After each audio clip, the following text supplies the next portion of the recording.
Bienvenidos, soy la doctora Mónica Tiznado Aiken, traumatóloga infantil del Departamento de Traumatología Infantil y Departamento de Urgencia Escolar de Clínica Alemana. El día de hoy conversaremos sobre un tema muy interesante. Vamos a hablar sobre los niños que cogieran. Lo primero para conversar sobre este tema es saber de qué hablamos cuando nos referimos a la cojera. Entendemos por cojera a cualquier alteración del patrón normal de la marcha esperado para la edad del niño. Este es un concepto sumamente importante porque la marcha varía a lo largo de la edad pediátrica. ¿Cómo sabemos cuándo la marcha es normal para la edad de mi hijo? Lo primero a saber es que la marcha se desarrolla progresivamente a lo largo de la infancia. Logra un patrón de marcha adulto alrededor de los 7 a 8 años. Antes de esta edad, el niño comienza progresivamente a mejorar su patrón de marcha, a hacerlo más constante, más regular y con mejor equilibrio, puesto que la marcha depende o requiere, para ser considerada normal, de un adecuado desarrollo neurológico, músculo-esquelético, de la coordinación y del equilibrio. También para entender si el niño está presentando una marcha normal o no, tenemos que saber o entender que el ciclo de la marcha, o sea, el proceso que va entre que el niño apoya el talón de un pie hasta que vuelve a apoyar el talón del mismo pie, tiene básicamente dos fases. Una denominada fase de apoyo, que es la etapa en la cual el pie está en contacto con el suelo, y una fase de balanceo, que representa más o menos el 40% de la marcha, que es el periodo que comprende entre que el pie se eleva del suelo y vuelve a apoyarse. Básicamente la fase de apoyo consta de 3 etapas, como podemos ver en la imagen, que es el apoyo del talón, seguido del apoyo plantar o apoyo completo del pie, y posteriormente la fase de despegue o apoyo de la punta del pie. En términos generales, cuando un paciente cojea, lo que vemos es que disminuye la fase de apoyo del pie o de la extremidad afectada. El niño acorta la fase de apoyo, la hace mucho más breve y aumenta el balanceo de modo tal de evitar, en la mayor parte de los casos, el dolor que le genera el apoyar la extremidad en el suelo. ¿Qué debemos saber antes de adentrarnos en la profundidad de las causas de la cojera? Saber que la cojera es una causa muy frecuente de consulta, sobre todo para nosotros los traumatólogos, y que nos enfrentamos a la cojera tanto en el servicio de urgencia como en la atención ambulatoria. Que la cojera es un síndrome, o sea, es un síntoma que se puede ver en un montón de patologías, que puede tener múltiples causas y que por lo mismo puede tener distintos orígenes.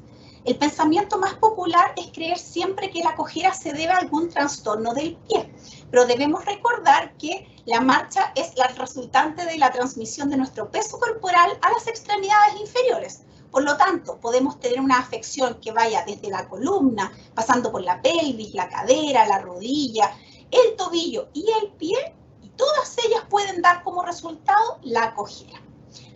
Lo otro muy importante, y probablemente lo recalque varias veces durante la charla, es que la cojera siempre debe ser considerada como un hallazgo patológico, por lo que debe ser evaluada por un médico, ¿ok? Muchas veces vemos pacientes que creen que la cojera se debe a una forma de los niños de llamar la atención, una forma de hacer alguna especie de maña o algún reclamo, digamos, de carácter emocional. La idea es sacarse esa idea de la cabeza y quedarse con el concepto de que debemos creerle a los niños. Cuando un niño cojea, lo más probable, por no decir en la totalidad de los casos, a ese niño le pasa algo y debemos indagar por qué está cojeando. En torno a lo mismo, entonces, ¿por qué puede cojear un niño?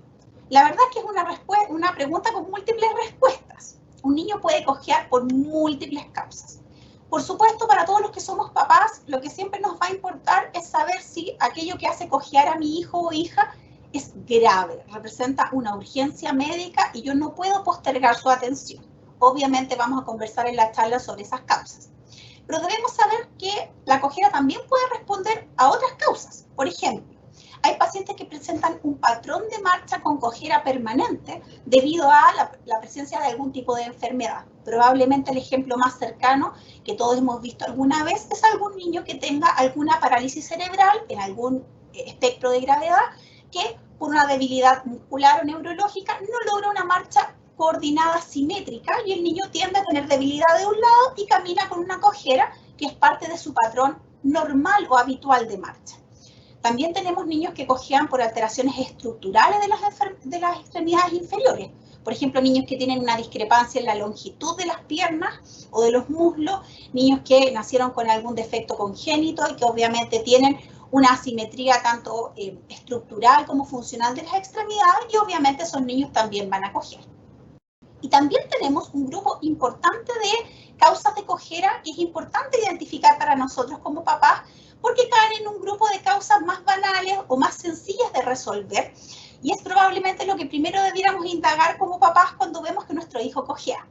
Por ejemplo, el niño puede tener un cuerpo extraño alojado en su pie, se puede haber enterrado una espina, una astilla, etcétera, o inclusive en niños más pequeños el niño puede tener un cuerpo extraño dentro del calzado, una piedrecita, una pieza de Lego, etcétera, y el niño cojea por una incomodidad súper básica como es tener algo dentro del calzado. También puede ser, por ejemplo, que el niño tenga alguna lesión cutánea que sea dolorosa, como son las famosas verrugas plantares, ya que producen dolor y el niño cojea solamente por la presencia de esta lesión. También, por ejemplo, en los niños que son muy deportistas o que gustan andar descalzos, el niño puede cojear por la presencia de alguna herida o alguna ampollita. Estas lesiones que tienen contenido líquido, ¿cierto? Que se producen por la fricción con el zapato, por ejemplo, cuando los niños juegan mucho fútbol o corren de forma prolongada. Y también, por ejemplo, en el verano es muy típico que los niños cojean porque han sido víctimas de algún insecto, una abeja, un zancudo, etcétera, tienen una picadura en la planta del pie. Así que, como vemos, tenemos un gran grupo de patologías por las cuales los niños pueden cojear. Ahora, de todo lo que yo les acabo de adelantar, sin duda lo más importante es que conozcamos las causas más frecuentes, tanto por prevalencia como por relevancia clínica, relevancia médica, y las podríamos agrupar de forma fácil en 4 grupos. ¿Okay? Las causas traumáticas, que probablemente es lo primero que se nos venga a la cabeza, los niños pueden cojear porque se fracturaron, se esguinzaron, se desgarraron o tienen algunos tipos de fracturas específicos como pueden ser, por ejemplo, las fracturas por estrés o sobreuso.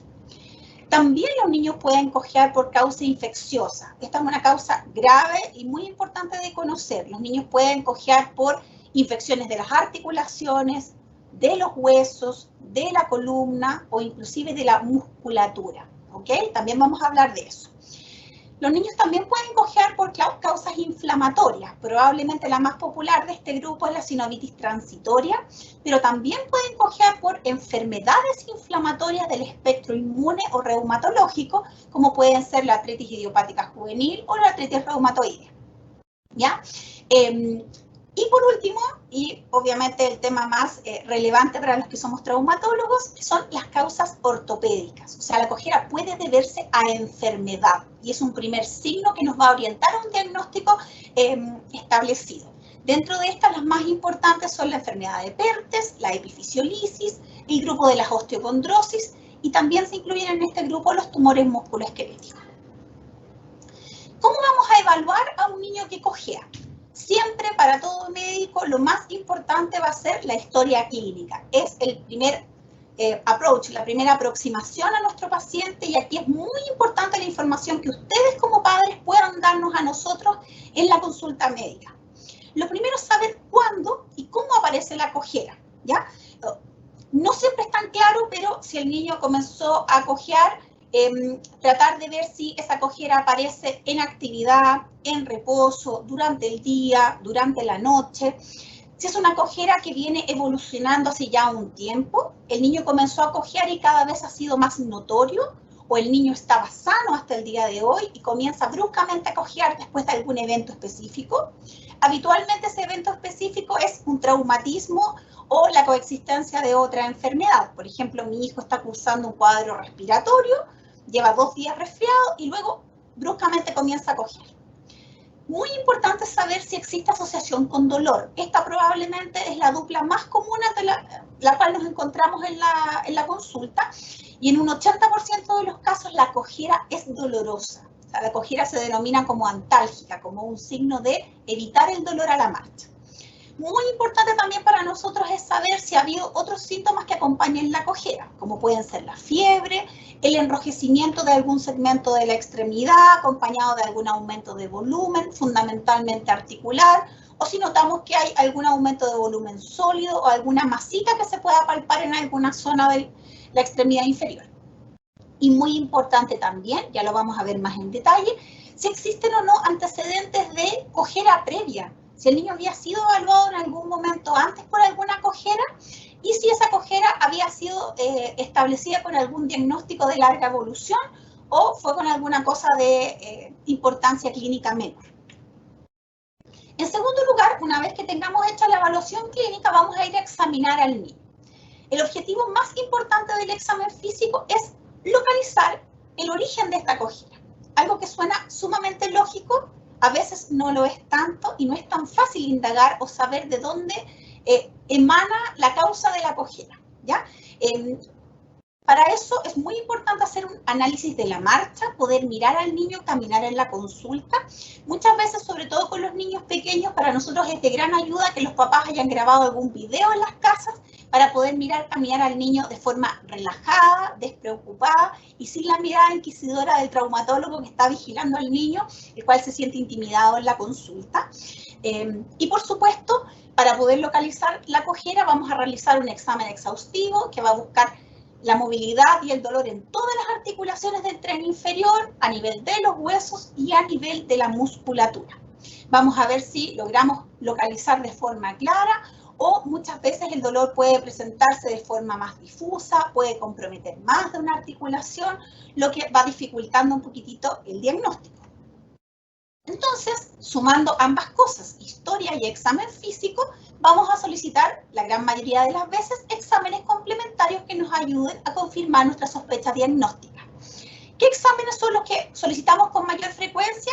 Siempre las imágenes. Probablemente la radiografía es el estudio solicitado con mayor frecuencia, nos permite ver los huesos y nos permite descartar gran parte de los diagnósticos que vamos a conversar de forma fácil y sencilla. También podemos ocupar las ecografías que nos permiten evaluar las articulaciones y en casos más específicos o selectivos podemos solicitar escáner, resonancia o cintigrama óseo dependiendo de lo que sospechemos como causa de la cojera. Muchas veces también vamos a solicitar exámenes de sangre, exámenes de laboratorio que nos van a permitir orientarnos sobre todo hacia las causas infecciosas e inflamatorias.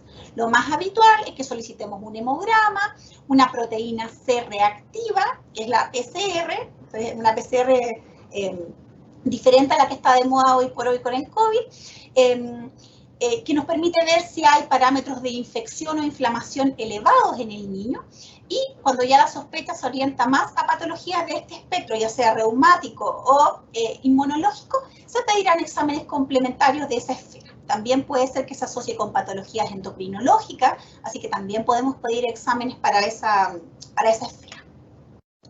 Vamos a conversar sobre las principales causas de cojera que consideramos que es importante que ustedes conozcan.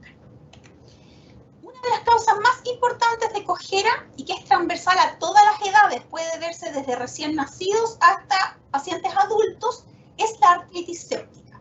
Se considera una urgencia traumatológica y consiste en la infección de la articulación causada por diferentes bacterias, ¿ya? Es una infección que se considera grave, que debe tener un diagnóstico precoz y un tratamiento efectivo para que no curse con secuelas. En los niños, la articulación más frecuentemente comprometida es la cadera, seguida por la rodilla y seguida por el tobillo. En términos generales, la artritis séptica se presenta como una cojera dolorosa que cursa además con disminución de la movilidad de la articulación comprometida. En general, el niño rechaza doblar o estirar la rodilla, la cadera o el tobillo y habitualmente el cuadro se acompaña de fiebre, decaimiento, al igual que la mayoría de las enfermedades infecciosas bacterianas.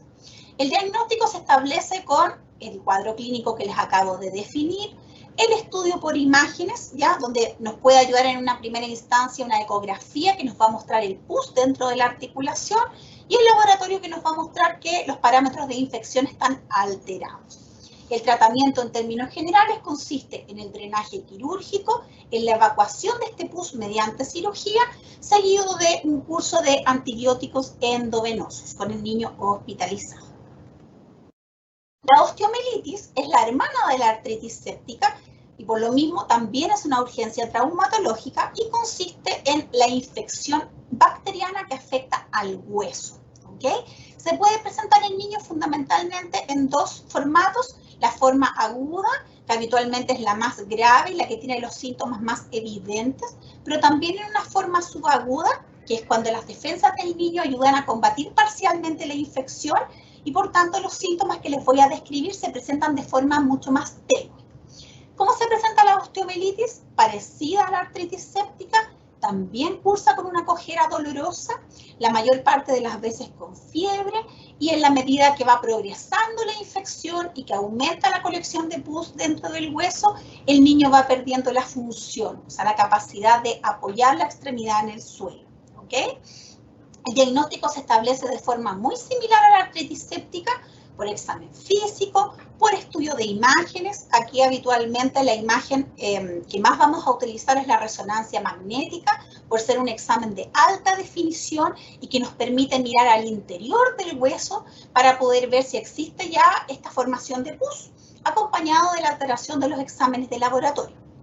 El tratamiento va a consistir fundamentalmente en la administración de antibióticos endovenosos y en el drenaje quirúrgico cuando los exámenes de imagen muestren que tenemos una colección de pus que ir a drenar.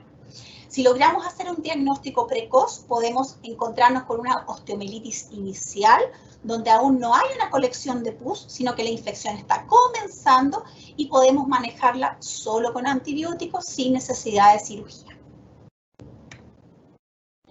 Vamos a conversar sobre una causa muy frecuente de cojera en los niños pequeños, fundamentalmente en los niños bajo los 2 años, que es la famosa fractura de los primeros pasos o fractura de toddler. Es típicamente la fractura de los niños que han comenzado a caminar recientemente. Es una fractura que en la gran mayoría de los casos afecta a la tibia, que es el hueso principal de la pierna, y habitualmente se produce secundario a un mecanismo de torsión. Cuando los niños parten caminando, como les decía al comienzo de la charla, tienen una marcha que es inestable y tienden a caminar con los pies rotados hacia adentro. Por tanto, es frecuente que los niños introduzcan el pie en un escalón, en un peldaño al bajar hacia la terraza, al bajar la escalera, o se pongan a jugar dentro de la cuna y queden con su piernecita trabada entre los barrotes, ¿ya? La característica más llamativa de la fractura de los primeros pasos es que no da la clínica habitual que nosotros nos imaginamos para una fractura. Por lo tanto, no vamos a ver gran aumento de volumen, deformidad ni hinchazón de la pierna, sino que lo más habitual es que el niño solo cojee, ¿ya? Y eventualmente se queje de dolor a la palpación dirigida de la pierna. El estudio habitual que solicitamos siempre es una radiografía que puede mostrar la lesión recién ocurrida, pero muchas veces no la muestra de inmediato y solamente vamos a ver signos de reparación en las radiografías de control, de seguimiento. Así que cuando nos encontramos frente a este escenario y a todas las características que yo les describo, se maneja de forma conservadora. Eso significa que se inmoviliza la extremidad y se va reevaluando con radiografías. Aquí, por ejemplo, les muestro una radiografía de una pierna, ¿ya? Donde podemos ver solamente en la proyección de lado, en la radiografía lateral, cómo se ve una delgadita línea muy sutil, ¿ya? En el centro de la tibia, pero que no se ve en la imagen de frente. Por lo tanto, es una fracturita muy pequeña, incompleta, que no produce desplazamiento, pero que como toda fractura es dolorosa y es la causante de la cojera. Otra causa común de cojera en los niños pequeños, habitualmente en los niños menores de 6 años, es la famosa sinovitis transitoria. La sinovitis transitoria es la inflamación de la articulación con acumulación de líquido sinovial de causa viral y que afecta con la mayor frecuencia a la cadera. La clínica es muy parecida a lo anterior: cojera o rechazo al apoyo, dolor a la movilización de la articulación, Febrícula, o sea, fiebre de baja cuantía. Eso significa fiebre de hasta 37.5 grados axilar. Y lo más importante para la historia, habitualmente existe el antecedente de una infección viral reciente. Esto puede ser una infección viral que ha cursado el niño en las últimas 2 semanas o que los síntomas de cojera aparezcan en el transcurso de la infección viral. El examen de imagen más común a solicitar y que nos ayuda muchísimo es la ecografía. Aquí vamos a ver el aumento del líquido sinovial, que es el líquido natural que lubrica nuestras articulaciones, que aumenta en cantidad debido al engrosamiento de la membrana que lo produce, esto en respuesta a esta infección viral. Habitualmente esto genera síntomas congestivos. La sinovitis siempre es el equivalente como a un resfriado que afecta a la articulación. Así como cuando nos sentimos mal resfriados y tenemos congestión nasal, ¿cierto? Y nos cuesta respirar, bueno, cuando la articulación está congestionada y tiene mucho líquido, dificulta la movilidad y, por supuesto, la carga de peso. ¿Cómo se manejan las sinovitis transitorias? Con reposo, con antiinflamatorios y, lo más importante, con seguimiento. Cualquier paciente que ha tenido una sinovitis transitoria debe ser controlado médicamente hasta la resolución de esta. Si la sinovitis suele ser recurrente o aparece un segundo episodio a lo largo de la vida, siempre debe complementarse con un estudio más exhaustivo, puesto que las sinovitis a repetición habitualmente son sugerentes del inicio de alguna otra patología. Acá les muestro para que puedan hacerse una idea más clara, 2 imágenes de la cadera, ¿ya? Podemos ver cadera derecha y cadera izquierda, y podemos ver acá el contorno del huesito en ambas ecografías, ¿ya? Y vemos cómo en el lado derecho la cadera tiene un espacio que se ve negro acá, ¿cierto? Con un contorno grueso que es la membrana, y todo esto que vemos aquí señalado por la flecha es líquido. Esta más o menos es la interfase normal, vemos que es como una lámina, como una línea de líquido, y cuando hay sinovitis se produce esta acumulación, se genera como una distensión de esta bolsita que recubre la articulación. Otra patología sumamente importante de conocer, básicamente por la gravedad que tiene, es la enfermedad de Perthes. La enfermedad de Perthes corresponde a la necrosis avascular de la cabeza del fémur, que en palabras sencillas consiste en la falta de irrigación sanguínea transitoria que ocurre a nivel de la cadera. Llega poca sangre a la cadera y esto determina, obviamente, que la cadera empieza a presentar alteraciones en la forma y en la estructura por falta de irrigación. Es como si sufriera una especie de infarto que se va recuperando lentamente. Las causas son desconocidas, sin embargo, se han visto asociaciones con elementos endocrinos, hormonales, etc. Sabemos que es mucho más frecuente de presentarse entre los 4 y los 8 años, y del mismo modo es una enfermedad mucho más frecuente en hombres que en mujeres. El cuadro clínico en general es un poquito diferente a los cuadros que hemos conversado antes, porque esta es una cojera de larga evolución, es una cojera solapada, de lenta presentación, que habitualmente es intermitente, que a veces se presenta con dolor y en otras oportunidades sin dolor. Lo más característico es que, como es una cojera bastante sutil, los padres empiezan a notar que cuando el niño hace deporte, se exige, salta en la cama elástica, va a un cumpleaños, en los juegos inflables, el niño regresa quejándose de dolor y cojera, que cede con el reposo, pero luego si se vuelve a exigir, vuelve a aparecer. La característica más importante, como les adelantaba, es la asimetría que va generando esta falta de irrigación en la forma y en el tamaño de la cabeza del fémur, lo que obviamente de no ser tratado va a generar secuelas importantes en el tiempo. Habitualmente la enfermedad de Perthes se estudia con exámenes de mayor definición, no solo radiografía, la gran mayoría de las veces complementamos con resonancia, escáneres u otros, dependiendo sobre todo de la magnitud de la enfermedad y de su gravedad. Es una enfermedad de largo aliento, presente por varios años, requiere un manejo ortopédico muy acucioso y dependiendo de lo que yo les comentaba anteriormente, puede ser tratada de forma ortopédica, o sea, sin cirugía, a través de quimioterapia, etcétera, o puede requerir tratamiento quirúrgico también. Acá les muestro una imagen para que se hagan una idea de en qué consiste la enfermedad de Perthes. Acá vemos con la flechita roja marcada la cadera afectada. Si ustedes se fijan, al otro lado vemos una cadera con una gran circunferencia muy esférica, ¿cierto? Muy redondita, de una altura importante. Y fíjense en el lado afectado cómo vemos el aplanamiento de esta cabecita del fémur, ¿ya? Cómo se achica, cómo se esclerosa, cómo se condensa, se ve mucho más blanca.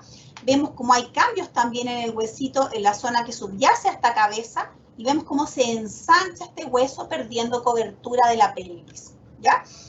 Por lo tanto, importante conocerlo y ante una cojera solapada, sobre todo en varones, consultar para descartar un Perthes. El equivalente de alguna manera al Perthes, pero en la adolescencia, es la epifisiolisis, ¿ya? Que corresponde al deslizamiento del cuello respecto a la cabeza del fémur. Se produce una separación de ambas estructuras a través del cartílago de crecimiento. También su causa es desconocida y también existe asociación con factores hormonales. Es propia de los preadolescentes o adolescentes que están en la etapa en que el cartílago de crecimiento es más activo, por lo tanto es más frágil. Por eso se produce este deslizamiento. También es más frecuente en hombres que en mujeres y se presenta básicamente de dos maneras. Una, cuando ocurre el deslizamiento lento de la cabeza respecto al cuello, va produciendo una cojera parecida a la del Perthes, o sea, una cojera lenta, de larga evolución, asociada intermitentemente a dolor. Pero también puede ocurrir que esta separación entre la cabeza y el cuello se produzca de forma brusca, habitualmente en el contexto de un traumatismo que favorece este deslizamiento y genere una cojera aguda, muy dolorosa y en gran parte de los casos la incapacidad de cargar peso sobre la extremidad, de pararse sobre la pierna afectada. La radiografía, como les voy a mostrar, muestra este deslizamiento clásico entre cuello y cabeza y podemos ver hallazgos más específicos con exámenes de mayor definición, como siempre, fundamentalmente resonancia magnética. ¿Cómo se trata? Tenemos que volver a colocar en posición la cabeza con el cuello y para evitar que se siga deslizando, se hace una fijación con un tornillo mediante cirugía. Acá en la imagen podemos ver nuevamente con la flechita señalado como el cuello del fémur, que es esto que les muestro acá en el contorno, se ha separado de la cabeza, que es esta porción como de luna. ¿Se fijan? Se separa, se desliza y pierde el contacto versus la cadera contralateral, que la vemos unida como un todo, ¿cierto? Una cadera esférica, redonda, con el cartílago de crecimiento uniendo ambas estructuras. Otro grupo muy importante que causa cojera es el grupo de las osteocondrosis, que son un conjunto de enfermedades del crecimiento, por así llamarlas, que son autolimitadas, o sea, enfermedades que producidas se solucionan o se resuelven de forma espontánea a lo largo de un tiempo. ¿Qué entendemos por enfermedad del crecimiento? Una enfermedad que afecta a los núcleos de crecimiento. Todos los huesos de nuestros hijos tienen centros de crecimiento que son los que van fabricando cartílago, que progresivamente con el paso del tiempo se va convirtiendo en hueso nuevo y elonga los huesos de nuestros hijos hasta alcanzar la talla adulta. Los núcleos de crecimiento pueden verse afectados fundamentalmente en los periodos de estirón, de gran crecimiento en talla, y lo que ocurre es que como estos huesos crecen a gran velocidad, al momento de ser sometidos al estrés del deporte o del juego, presentan microfracturas, que no son visibles claramente en la radiografía, pero que producen mucho dolor y habitualmente cojera. La gran mayoría de las osteocondrosis comprometen la rodilla, fundamentalmente en los adolescentes, o existe un grupo de osteocondrosis que afectan los pies, que son más comunes en los escolares. Como les decía, lo más característico es la cojera dolorosa, pero típicamente las osteocondrosis duelen con la práctica deportiva, ya sea durante o inmediatamente después de haber hecho deporte. Las más comunes, que probablemente muchos de ustedes conozcan o hayan tenido de niños, son el osgus Schlatter, que es la afectación de la tuberosidad anterior de la tibia, en la parte baja de la rodilla, o la enfermedad de Sieber, que afecta los talones. La radiografía, como vamos a ver, lo que muestra es que el núcleo afectado se esclerosa, se condensa, se achica, se compacta o se fragmentan producto de estas microfracturas. ¿Cómo se manejan? En general el tratamiento es conservador, ortopédico, no requieren cirugía. Básicamente disminuir los deportes de impacto, disminuir el estrés sobre estos núcleos de crecimiento y manejar con analgesia en los periodos de mayor crisis de dolor.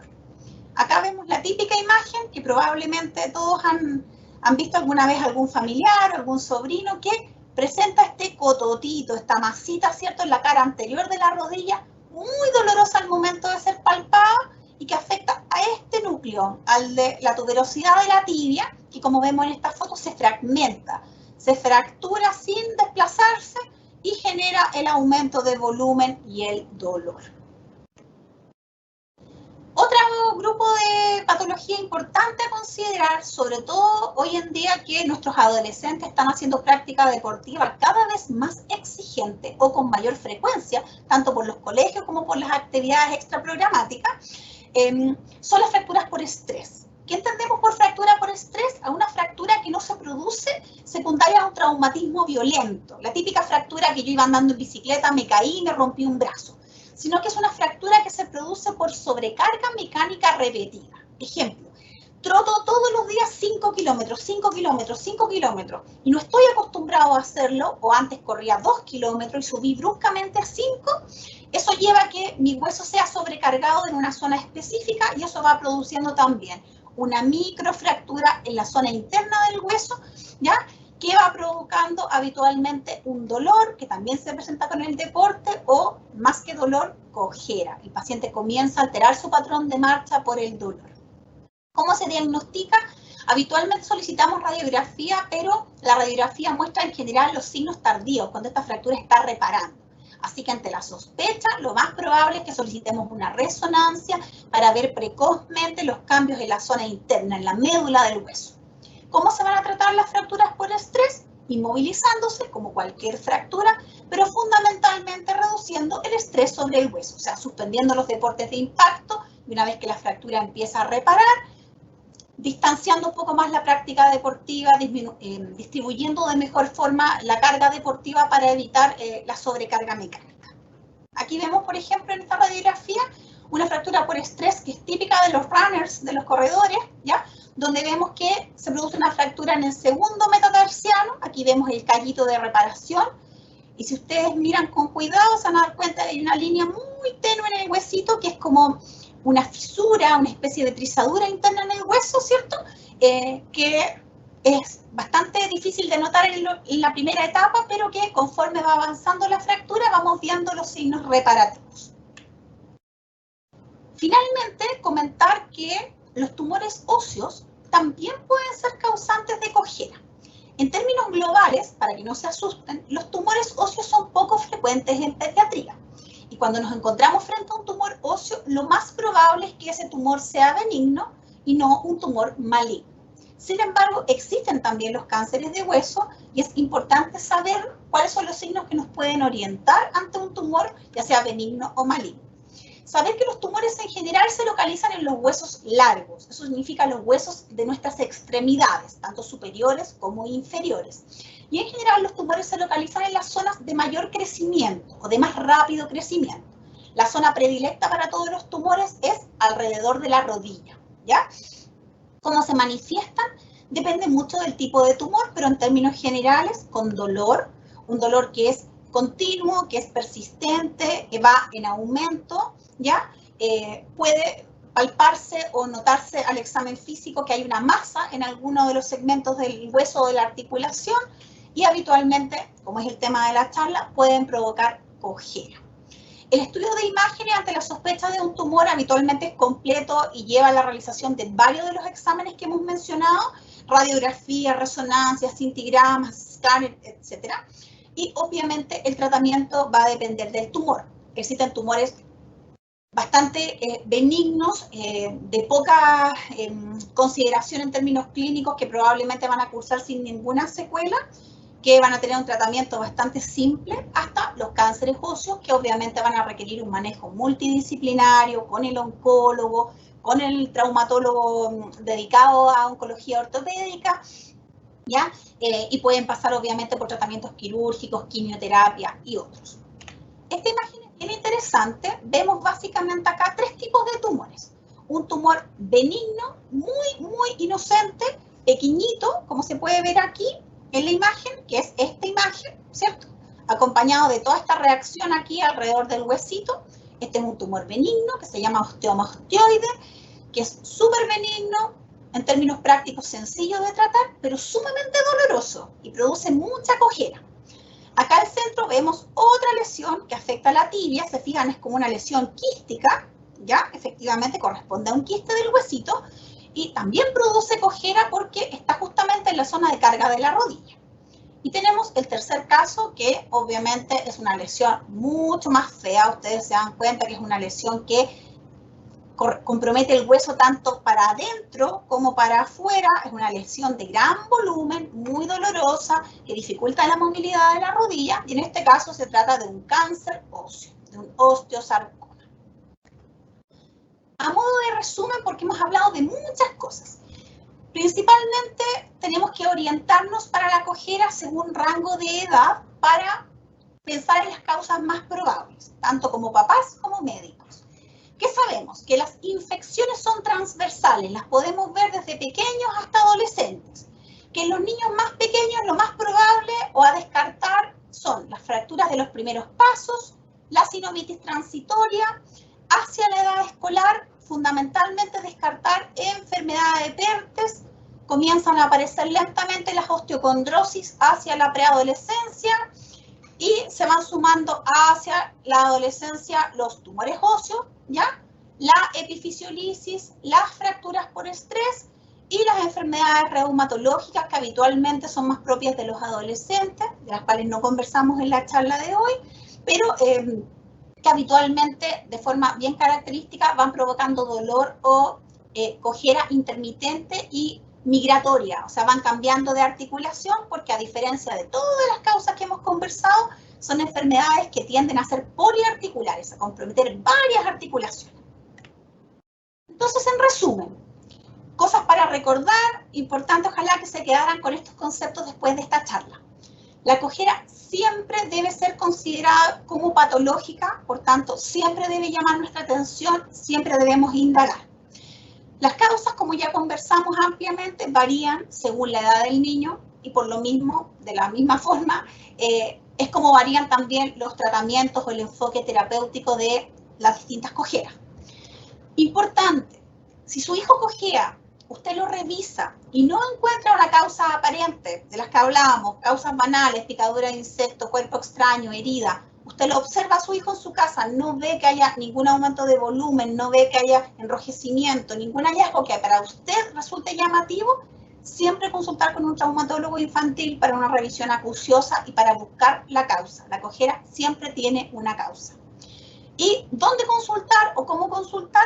Acudir siempre al servicio de urgencia si la cojera es aguda, de brusca presentación. El niño estaba sano y hoy despierta cojeando. El niño estaba sano en la mañana, se cayó y cojea, ¿ya? O si la cojera se acompaña de fiebre o de aumento de volumen. Muchas gracias por su atención.